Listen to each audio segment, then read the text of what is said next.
Ang lamig, hindi ako nag-jacket. Mainit kanina.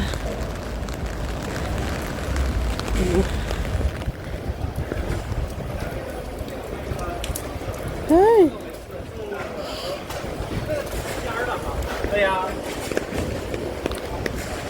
Gusto kong mag-take out sa Cafe de Coral.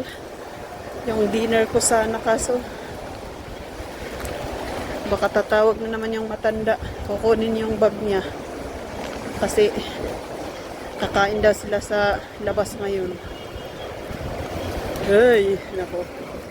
Kunig. Taas eh. Taas ng building dito. Ayan.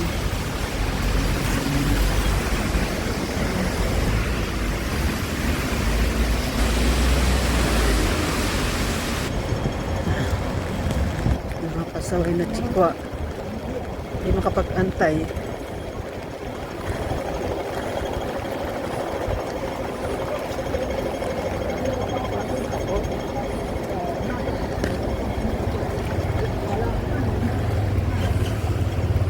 Tara.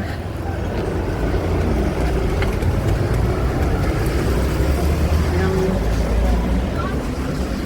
ulan. Galing tayo ng clinic kasi hindi pa tanggal yung ubo. Kaya nagpa-check up ulit tayo. Ano ba yan? Ubo. Suppose ang ubo ngayon.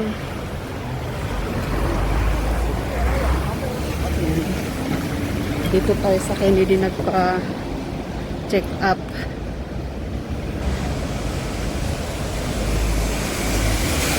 Kunti naman na, kaso yung matanda kong amo, sabi niya, gusto ko na kasing gumaling ka, kaya magpa-check up ka ulit para resitahan ka ng gamot. Kasi lahat kami, 3 kami sa bahay, silang mag-asawa, tapos ako. Sige kami, nagtatahulan kami, ubo kami ng ubo.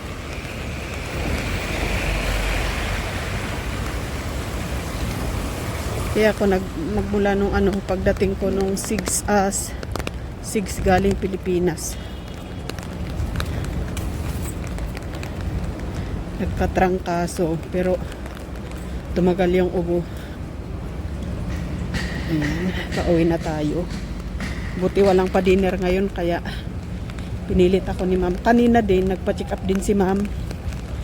Pumunta kami sa Central.